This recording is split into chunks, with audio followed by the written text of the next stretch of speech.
আবারও বিশ্বজুড়ে আলোচনায় উঠে আসছে কোভিড প্রসঙ্গ। সম্প্রতি নজরে এসেছে নতুন ভ্যারিয়েন্ট BA.3.2, যার নাম সিকাডা। এই ভ্যারিয়েন্ট ইতিমধ্যেই আমেরিকা সহ বহু দেশে ছড়িয়ে পড়েছে। এত বেশি মিউটেশন হওয়ায় বিজ্ঞানীদের নজর এখন এই ভ্যারিয়েন্টের দিকেই।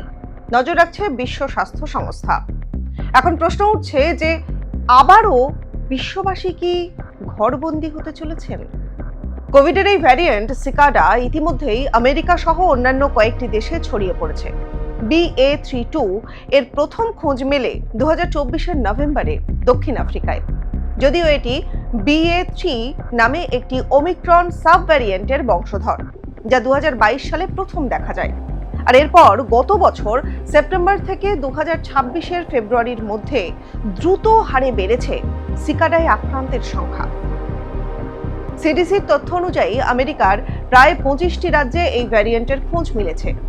বর্তমানে এটি ডেনমার্ক, জার্মানি এবং নেদারল্যান্ড সহ ইউরোপের বিভিন্ন অংশে সংক্রমণ বাড়াচ্ছে, তথ্য তেমনটাই বলছে। আস্তে আস্তে ভ্যারিয়েন্টের সংক্রমণ ছড়িয়ে পড়ছে দ্রুত হারে, ফলে হাসপাতালে রোগীদের ভিড় বাড়ছে দিনে দিনে। নতুন ভ্যারিয়েন্টের উপসর্গ কি? এখনো পর্যন্ত পাওয়া তথ্য বলছে BA.3.2 এর উপসর্গ আগের মতোই পরিচিত: জ্বর, শুকনো কাশি, গলা ব্যথা, ক্লান্তি, মাথা ও শরীর ব্যথা, নাকবন্ধ ও সর্দি, স্বাদ বা গন্ধ হারানো, শ্বাসকষ্ট।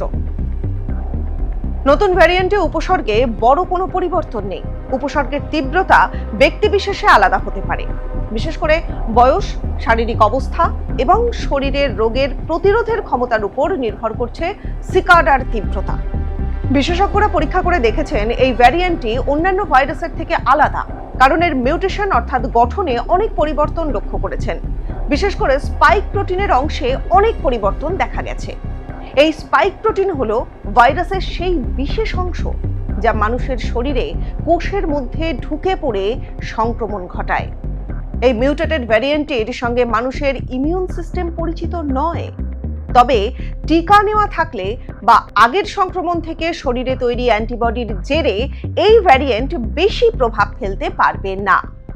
পাশাপাশি এখনো পর্যন্ত এমন কোনো প্রমাণ মেলেনি যে এটি অন্যান্য ভ্যারিয়েন্টের তুলনায় বেশি ক্ষতিকর।